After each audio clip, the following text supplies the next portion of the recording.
Hey guys, welcome to the Locals Podcast. I'm Jimmy Morin, the owner of Local Surf Shop, and I'm here with my co-host Josh. What's up, Jimmy? How you doing, bud? Doing good, man. I'm super stoked about this first episode Locals Podcast. Pretty great way to kick it off with Tomo. Yeah, pumped but nervous. Yeah, he Skyped in from Australia. Yep. Early in the morning, first thing, woke up. He's drinking his coffee, and I'm drinking a IPA, and I'm just chattering, talking to him. I think there's some pretty cool content in the interview with him and that you're going to hear. And one of the things is I love hearing him talk about kind of the evolution of his design process. And one of the things that kind of blew my mind talking to him was the idea that this one person who's maybe equal to the most influential shaper currently today in shaping boards, that what's going on in this guy's mind every day is is drastically affecting the future of our sport and of surfing and of board design. And I thought that was so interesting to hear him kind of talk about his process and where he's at and what he thinks about every day and what he puts into it, you know? Yeah, I mean, it is really cool to see guys like, Kelly Slater riding such untraditional equipment. Like a few years ago, there's no way you would ever seen him riding a board that looks like the Somatic, for instance. And how Daniel Thompson isn't the only person that's ever made a noseless surfboard, but he's the only person that's ever made it mainstream. Made it cool. And made it cool and made it work, good enough that almost anybody, you don't even have to be a really great surfer, can get on the board and realize its efficiency and keep you coming back for more just because of that feeling of, 20-30% more speed with no more effort. I mean, gosh, if you could do that at the bank, you'd be laughing. What do you think it is about Daniel that kind of, for him to take such alternative looking shapes? Because you see one of Daniel's boards, and for me instantly, like if I saw a new shape, I'd probably instantly know this is a Tomo design. And what do you think it is about him doing that? Because like you said, he's not the first person to cut off the nose of a surfboard and do that. I mean, but what do you think it is that about his shapes that made them, like you said, like he kind of made them mainstream and made them so functional in so many different conditions? Why him? Why now? Mostly because of his ability to surf. The guy's a phenomenal surfer if you ever watch any video of him. Yeah. And, being able to relate to the board and put it through its paces and then go back and change what you don't like about it before you ever put it underneath somebody else's feet. I think that's where it started. And then the fact that he met up with Mark Price from Firewire and the right time, right place kind of a deal, and the strength of the Firewire marketing and their name behind that unconventional looking product. As soon as somebody trusted it because it was Firewire, probably, and then they went back for it because it was Tomo. Yeah. That's kind of, I think, how the perfect storm happened and how he became so influential in surfing so quickly. Yeah. Yeah, it's pretty crazy. So I don't know how many people are suffering needlessly every day because they're on the wrong board for either their skill level or they're on the wrong board for their conditions. I mean, dude, people are blowing it straight up. The stubbornness or the inability to get over what your surfboard looks like really holds back probably 65% of surfers out there. If you have to put a percentage number on it, out of 100 guys, there's maybe 35 guys that are willing to change equipment when the conditions change. Everybody else wants to look at that same outline no matter what the conditions, whether it's ego or, like I said, plain stubbornness or not knowing any better. I feel like people could be enjoying themselves a whole lot more surfing. And they always say the person having the most fun in the water is the best surfer, and people are just not allowing themselves to really live up to their own potential. Yeah. And this sport or activity, some people don't like to call it a sport, it's the most selfish sport in the universe, activity in the universe. And as surfers, if we recognize that, we know how much time we're spending in the water away from our wives and our kids and our responsibilities. Like, you're doing all that and riding the wrong equipment and not getting the most out of it, you're really not doing yourself justice, period. So, yeah, I think a lot of people are blowing it when it comes to, the equipment they're riding. Yeah, it's pretty crazy. I mean, I could name, one or two boards right now that if I didn't have them in my quiver, then I would probably instantly lose 30 to 40% of the days that I get to surf. Yeah, I know you recently got a Chumley, and that I'm a Chumley guy, and before that, the baked potato and the sweet potato. Like, it sounds utterly ridiculous that living in South Florida and surfing in South Florida, you have to have a quiver. But I think the bare minimum to really do it right, there's you probably need 3 surfboards. Yeah. You need a groveler and then a mid-range board, and then for the occasional 5 or 10 days a year it gets good, you actually need a performance shortboard.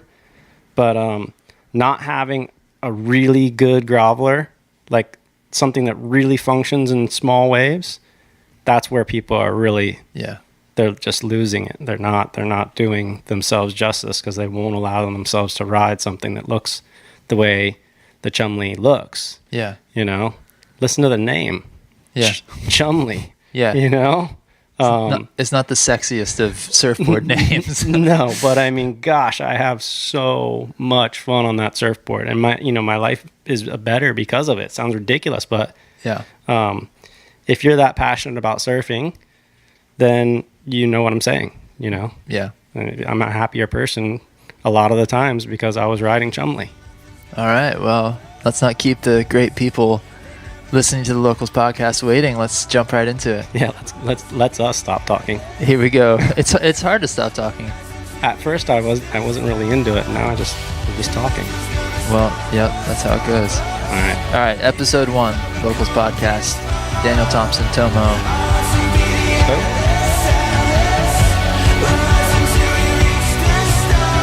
All right, so we are live here with Daniel Tomo Thompson.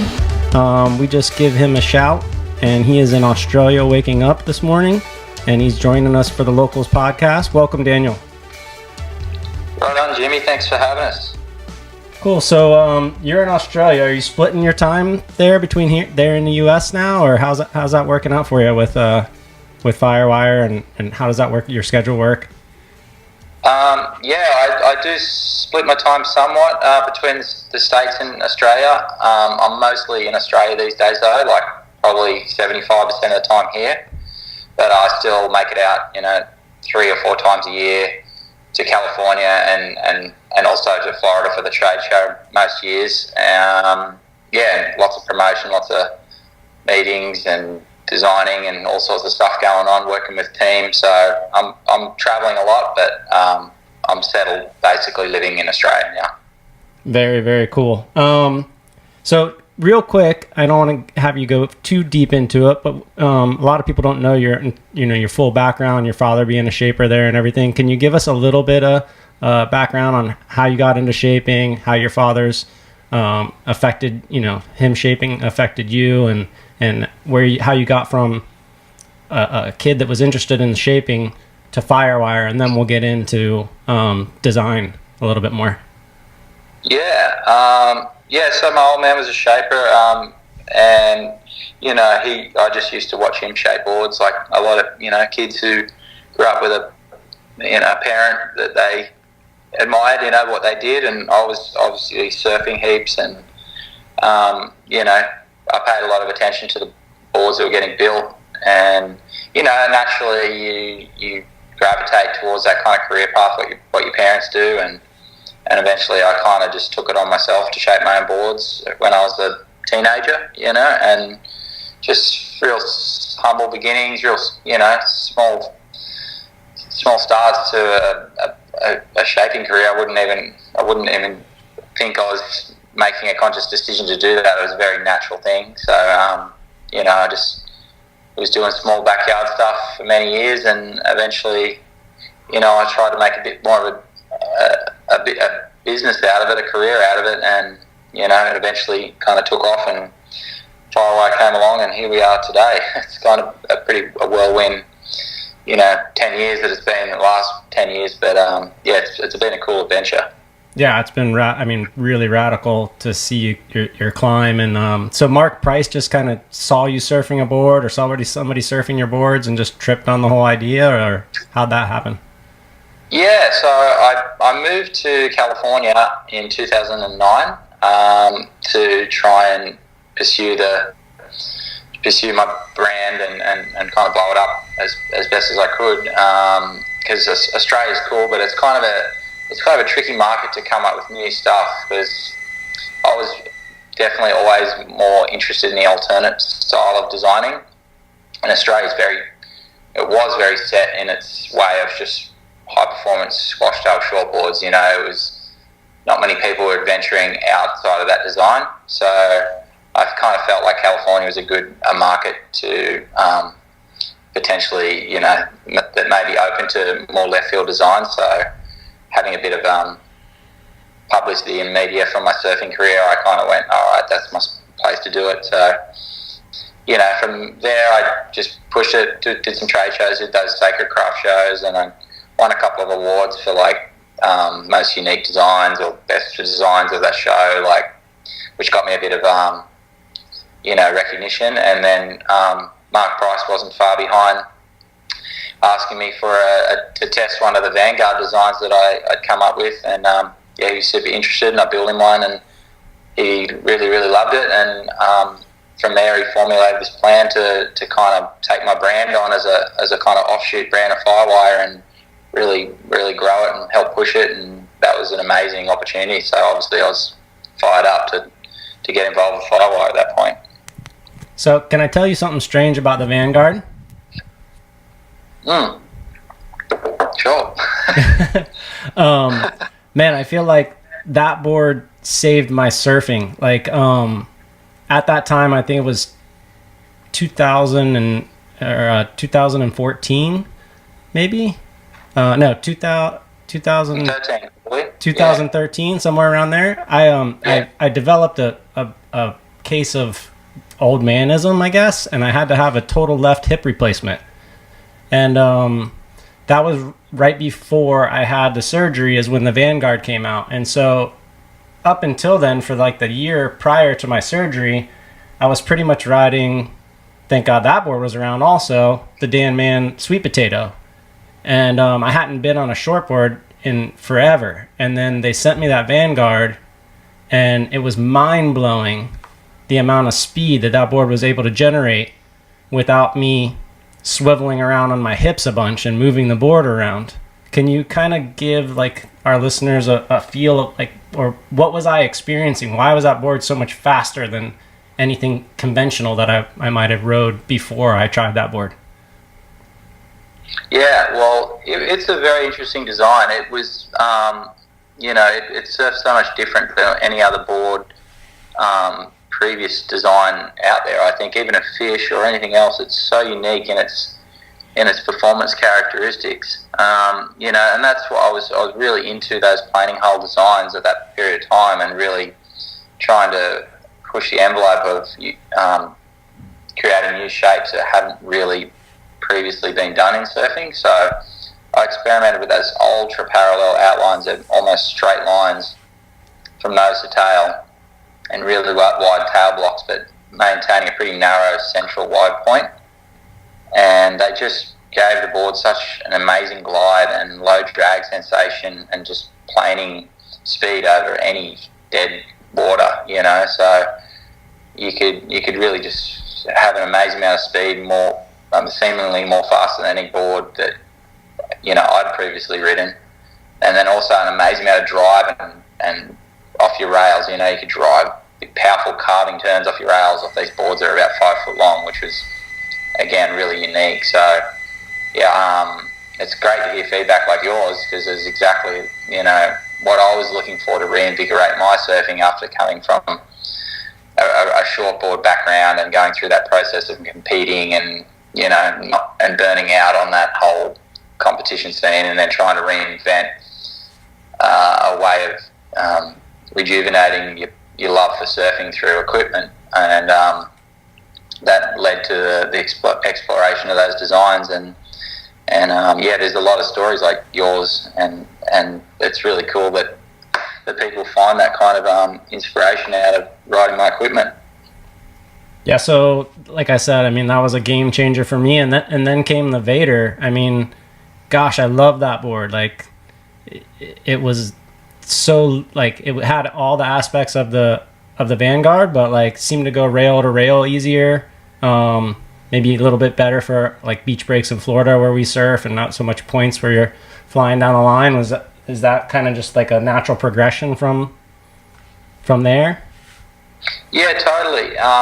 And at that time, I was designing it. When I first created the Vanguard, the Vader, all those boards came at like right around the same time. So I was kind of experimenting with a few different templates or a few different nose and tail shapes. But as far as the firewire progression, the Vader Cat was the obvious next board, but I had more time to like affect the rockers of those designs and the rails, and just kind of fine tune the other elements of the design other than just the template. So the Vader was really like the Vanguard 2.0. It had the extra time in refinement and tuning the curves and the rockers to make it that beautiful high performance ride, whereas a little bit more curve in the rocker to fit into those turns where the straight outline perhaps wouldn't want to fit into the curve of the wave. So yeah, that too. I still, in many ways, I ride a Vader every now and then still, and it's pretty hard to. It's like almost the best board I've ever designed still to this day. It's funny. It has its limitations. Like, you can find times where the template and the nose get a little bit catchy with the squared off ends, but as in contrast to that, the way it rides away, the amount of speed it has, and it's just maneuverability, and is something so unique and so high performance that it's really hard to imagine beating that. It's really stands alone in its own little world, that board. Yeah, I feel the same way about the board. I wish they still made it in the Firewire lineup, but we gotta sometimes leave things in the past.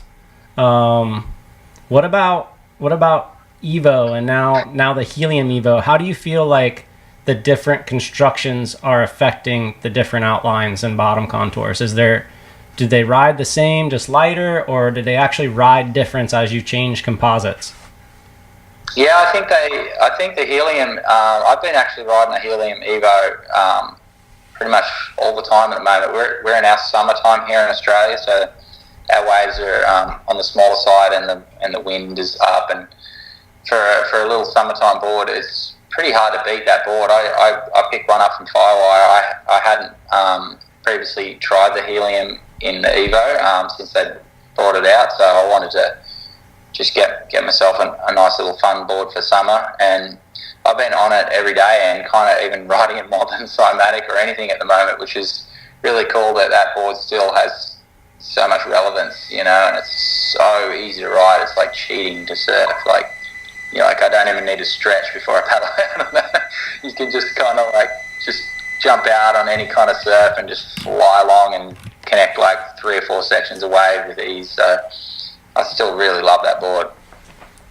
Yeah, dude, that's pretty cool that you'll go over to Firewire and grab a stock board and ride it when you could shape your own board. I mean, I don't know that too many people would do that. You believe that strongly in how Firewire replicates your shapes, that you would just go grab a stock one? Yeah, most definitely. And in fact, I've been riding mostly. I mean, the only real hand-shaped ones I do is all my prototypes for new models. So I'm constantly going through those processes. But just for an enjoyment perspective, I'm quite happy just grabbing any of the Firewire models and straight off the rack. Like, I don't even really choose between one or the other, like try and find a better one than the other. Their processes are that accurate and so perfect that they're pretty much identical to anything I would personally hand finish. So that's a huge credit to their tech and their processes, that they can get their products so accurate, so dialed that, pretty much I can trust anywhere. I could walk into any surf shop anywhere in the world and pick up one off the rack and trust 100% that the board's going to be performing exactly like it should. So it's really cool that everyone, out there listening to your podcast and, living wherever can just get the real experience of one of my boards working in its optimum, form. So credit to Firewire. Yeah, insane. So kind of the last board in the timeline bringing us to present, we'll go like kind of sci-fi and SK8X together. What was the driving force why did you go so conventional with like a pointed nose and everything after having made all those other boards? What brought you to that point where you felt like you had to like put a nose on it and show the world that you could build a surfboard with a nose as well? Yeah, I guess it's just an evolution of my career and the opportunities that came along. Obviously, I wanted to be legitimized in a professional surfing sense, and I would like my boards to be ridden in contests, and I do aspire to have my boards I wish to evolve that kind of world of equipment too. So, in a sense, I wanted to cater to the guys doing contest needs. So I started doing boards with noses, not because I believed in them more, but because I wanted to diversify my resume and my shaping abilities. So, I do spend time shaping regular equipment and making sure that my boards are on the highest level of that spectrum of surfing. And obviously my passions lie in the no-nose boards and the planing hulls and just evolving surfing into a more logical, functional direction than just appeasing to judges and stuff. So to answer your question on the sci-fi and that, those boards, obviously working a lot with Stu here in Australia, he's always been one of my closest friends, and I wanted to make sure he's on the correct equipment that allows his career to flourish. And then obviously when Kelly came along and got involved with Firewire, that the opportunity to work with him was incredible. So I wanted to collaborate with him and do boards that he would like and an aesthetic he liked. And so we did a journey of the last couple of years with pointed nose boards and contest style boards, and obviously trying to mould them with my shaping styles and hull designs and such. So those boards are really successful, and I think that timing was great for those to try and introduce people to new hull designs and new templates with a regular nose on it, and hopefully inspire them to continue to explore into the more trippy boards that I do as well. So yeah. Perfect. So coming full circle, like Somatic to me is my all-time favorite board. Like, I could drive around anywhere in Florida in any condition and surf that board no matter what. Like, obviously it was really small. I would like to have a groveler somewhere there, but like Somatic the range is unbelievable. I mean, I surf it here at home. I surfed it a lot in my Mentawais trip this summer. Is that board just like a combination of everything you learned up until now from all those other designs?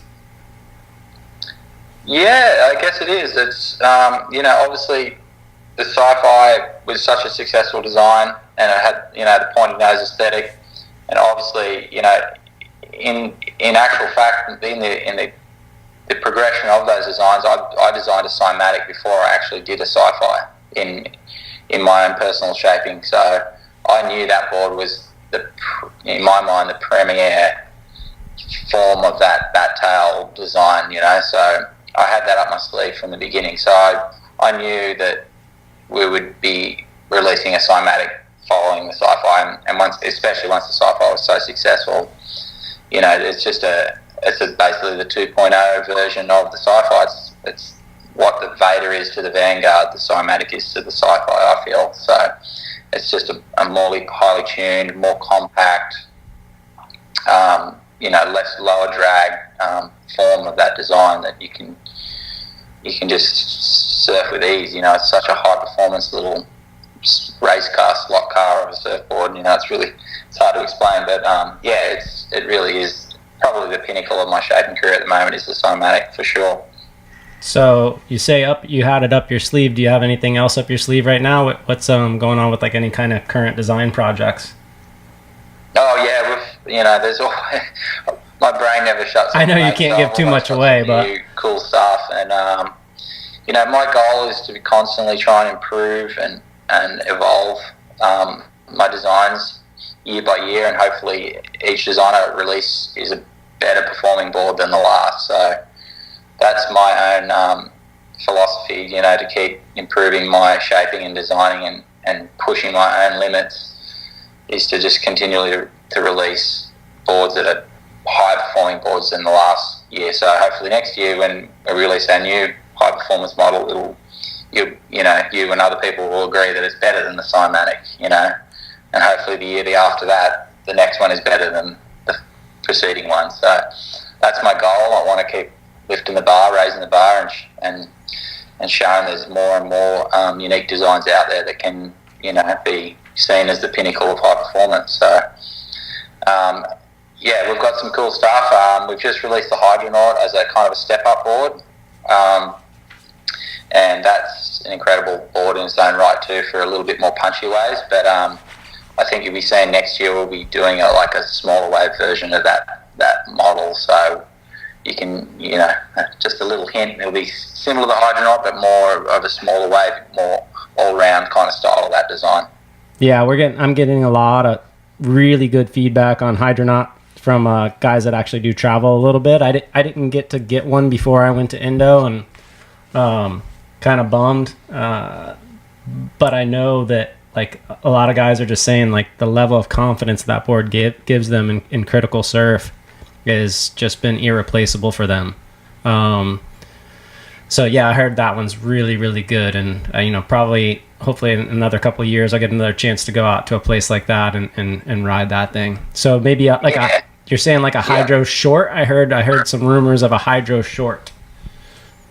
Yeah, so that's where I was getting at. Yeah, the Hydronaut is incredible, good wave board, gives you so much confidence when the waves are kind of chunky and you got to make late drops, and it's kind of those days where everyone knows that when you're surfing heavier waves where you're like, whoa, this is kind of dangerous, or the reef's shallow or whatever, you got to concentrate. That board is just the most trustworthy wave board you could ever dream of. It's impossible to pearl the drop. It just makes a drop every time and just sets you up in the perfect spot to get barreled. So that's the cool boys. So yeah, next year we're going to try and keep feeding off that aesthetic. I really love that no-nose aesthetic. I really want to go off the sharp-pointed nose in future with all my designs. So I'm moving more and more towards creating a nose design that's very, very aesthetically pleasing. It still has that rail line of a traditional board, but without that needless 2 to 3 inches of sharp point on the nose of your board that just really, in my mind, does absolutely nothing but get in the way and potentially is dangerous. So I think it's time that surfing evolves from to purely functional crafts that just don't need that sharp, aggressive end of the board. So I'm putting a lot of energy into that direction, and so I'll be releasing boards with that kind of nose profile and a bit more of a all-rounder kind of style design. So yeah, that'll be coming up soon. Totally makes sense. So I'm looking like at Firewire right now as kind of like an umbrella company, and there's several shapers underneath of the roof of Firewire. And I'm looking at all you guys, and I'm thinking there's one thing in common here besides these guys all shape and they all work for Firewire. What do you think that one thing is? What's in my mind? You, Dan, Rob, I think Kelly. Well, from my perspective, I think Firewire's pretty dedicated to like evolving the sport in a positive direction, whether it's with eco materials or design or construction methods. So I think that's probably the. Is that what you're thinking of? Because that's what I see as their main, I agree with you that Firewire doesn't say enough about their environmental causes and what they're eventually hoping to do. But the one thing that I'm thinking is like you, Dan, Rob, and then you add in Kelly. Like you guys all rip, dude. Like the best surfer shapers in the world. That is like something to be spoken for. There's not that many. There's a lot of guys that shape really good, and there's a lot of guys that surf really good, but there's not very many guys that shape really good and surf really good. Do you believe that is relevant in your designs? Like, does that make a difference, or do you think that there's guys out there that can shape really, really good without surfing well? Yeah, I'm sure they can, and I think the benefit of just being a surfer, a dedicated surfer and shaper is just you get more direct feedback in your designing, so you have a pretty more of a clearer direction of what should come next as far as improving design. So it's more of a hands-on evolution process rather than looking to other trends or whatever to kind of see what's a popular kind of design and going in that direction. So I think surfer shapers are kind of more on the forefront of leading design changes. So I think we have that benefit. Obviously, Rob, Kelly, they're the best surfers of all time. So they're incredible, inspirational guys in their own right. So I'm just doing my part as a free surfer who has a pretty clear direction where I want to go, and I motivate myself by trying to come up with new designs to inspire me to keep pushing my surfing. So that's a pretty cool formula that seems to be working really well for myself. Absolutely. So in my eyes, personally, I think you're the best surfer shaper in the world, and you get to work with guys like Kelly and Stu Kennedy and Timmy Reyes. When you have to accept feedback from them, positive or negative, what's that like for you? And especially like in a negative, like do you just take it and just like take it on the head and like close your eyes and swallow it and go back and change something, or do you try to push forward and change the board the way you want it and give it to them again and say, hey, now try it this way? Or what's that process like? Is it hard taking it from those guys? Yeah, I guess it's not a hard process. I mean, there's never really much negative feedback, to be honest. I mean, I guess the board's all. It's no way. It's meant to be a brag. It's not. It's just like it's just a process. Like I won't give these guys a go at these boards until I'm like develop them to a point where I'm really, really happy with. Where they're working insane. So I know the board's going to work well. It's just whether or not that translates to their style of surfing. So there's the feedback. There's plenty of like constructive feedback for sure, especially with Kelly, and more so when I was trying to like tune like his shortboard style of designs for his style of surfing, because at that point in time I wasn't doing a lot of shortboards, so I had to put a bit more time in and a bit more feedback with him to get the rockers tuned just the way he likes them, because obviously he rides really highly rocketed boards to get those radical, lines that he draws on a wave. So in that regard, yeah, there was definitely some work to be done to get my mind into his level of surfing. So that was a very challenging thing. But other guys like Stewie and Timmy and other crew that ride boards, they tend to like get on them at the point where I've already put a lot of development time into what I believe the board should be. So generally they just get on and love them right away, and perhaps like ask me if they can tune the dimensions or do something a little bit more customized on a board to get it to what they envision that board will work best in. So most part feedback's really good with the crew and really constructive, and fortunately for me, I haven't made them too many dogs. No, you haven't, definitely. Couple of rapid fire like little things. You don't have to elaborate too long on this. I know we had on the phone for a little bit. Do you think surfboard design is getting close to reaching its pinnacle, or do you think there's still room for refinement? Like, I mean, how much more can you tweak a tri-fin thruster, and how much more radical can you make one of your smaller hulls? Like how much further can we take this? Yeah, I think I think there's plenty of room. It's always going to evolve.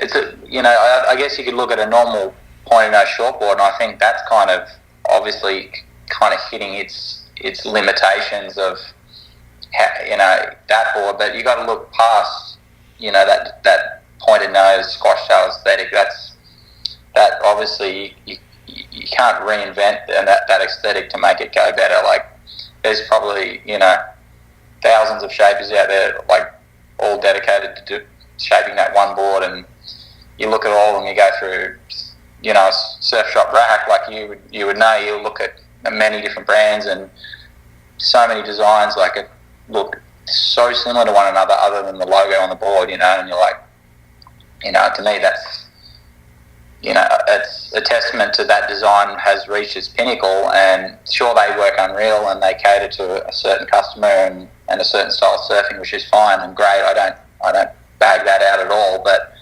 if you want to look to the future and keep surfing evolving and keep, on a personal level, everybody wants to, remain inspired to go surfing. You need to evolve your equipment to make surfing easier and more fun and to help your surfing evolve. So to do that, you need to look to different equipment, shorter equipment, perhaps noseless equipment, and I'm super interested in what the future of bottom hole contours and what that can do to make surfing easier, faster, draw more powerful turns.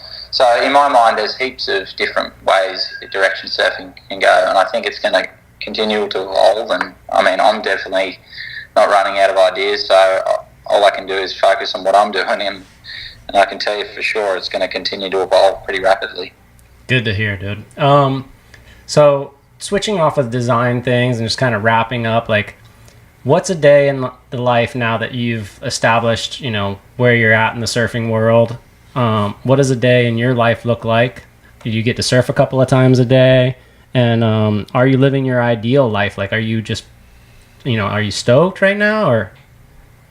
Yeah, man, I'm in a great place. I mean, it's been a really trippy journey, like my day looks pretty much exactly like it did, 10 or 15 years ago before my career took off. I just get up, have a surf, and enjoy the surf, and I might just go in and shape one or two boards, a day, and that's it. And then I maybe go for a late surf or something. It's just pretty cruisy lifestyle, where I'm just designing and tuning new equipment or a couple of team boards here and there.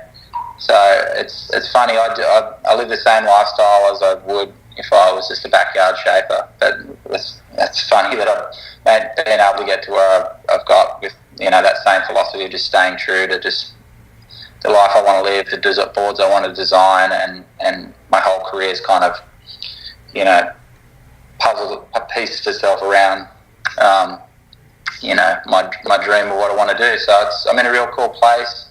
I'm actually going to be releasing a small custom line of boards again from built in Australia, hand shaped by myself or hand finished and designed by myself. We're going to probably do about 200 boards a year, just super high end boutique, limited edition boards, just to cater to the core fans out there. So that's something for you guys to think about. It'll be just small scale, but I'm keen to get back and do some more shaping and stoke people out with some new designs again. Well, we're so stoked to see everything come full circle for you, brother. And like I said, before, your boards have changed my life. And I've said before, and I'll say it again, like surfing is like, can be like the most selfish activity in the universe. When you're actually doing it, but if you surf well and you're happy with yourself and you're pumped and you go home and you're better to your family because of it, then it's all worth it. And your boards definitely make me feel like, I had a good day sometimes, and man, that was so rad. That turn was so good, and just the way it felt, and I go home calm because of it. So I just want to say thanks and wish you the best in all your future projects, and let you know that we're really looking forward to all your new designs, and thank you for the creative mind, and keep pushing hard to come up with new stuff. Yeah, right on, Jimmy. I really appreciate hearing all that. That's awesome. That's the whole thing I set out to do with my boards, is to inspire people, make their surfing experience better, and just continue to spread that stoke. So thanks, Local Surf Shop, for having me on the show. And yeah, really looking forward to sharing what I've got coming in the future. All right, man. We'll look forward to seeing you soon. Take care. Right on. All right. See you soon. See ya. All right. Josh, how rad was that? Super rad. Yeah, Daniel's a good guy, man. I was stoked to get a chance to talk to him. It's probably been a year or so since he's been in the store, maybe even a little bit longer. So that was fun catching up, and really appreciate him giving us his time and telling us about his boards and the evolution of it. And like we said in the podcast, like, I'm just so stoked to see what the guy holds for us in the future. Yeah, me too, man. Me too. Coming out of the podcast, was there anything that kind of stood out to you? When we asked about that construction, and he went forward and started to say that he's riding stock equipment out of the Firewire factory, is I think that's pretty big testament to what Firewire does. I think it's pretty freaking cool that he trusts their ability to recreate his work, and would prefer to ride that construction, and know that he can grab it anywhere in the world and just go surf. Yeah. I think that's pretty impressive. That was kind of a highlight for me, you know? Yeah, for sure. Most guys that have the ability and the skill set to do what he does, you wouldn't think would ride a stock board. Right. But we're starting to see it more and more often too, like with, Kelly's riding sometimes stock boards, somatics. Yeah, you see Kelly, show up at a random surf shop, grab a board, go out and surf. Yeah, like this summer up in New Smyrna from Red Dog. That was pretty radical. It was probably the most reposted and retweeted and whatever social media moment of all Florida history. That guy's just like, his ability to attract surf. I think he was here for 24 hours and got the best swell we've had in 2 years. Yeah. So sounds about right. Golden child. Yeah. Cool. Well, man, super stoked. I'm excited about who else we have on the podcast. I don't want to give away everybody yet, but there are some really exciting interviews coming up. Yeah, we're stoked. Really appreciate everybody's support, and just want to say thank you. And we hope we can help you to make your surfing better and enjoy it more. And that's why we're here. That's why Locals exists. So yeah, if you're in the area, come on by, come say hey. Check out our board reviews on our Instagram and on our YouTube channel. And gosh, we hope we can just keep on coming up with stuff that you guys, some content that you guys enjoy, and give us some feedback. And thanks so much.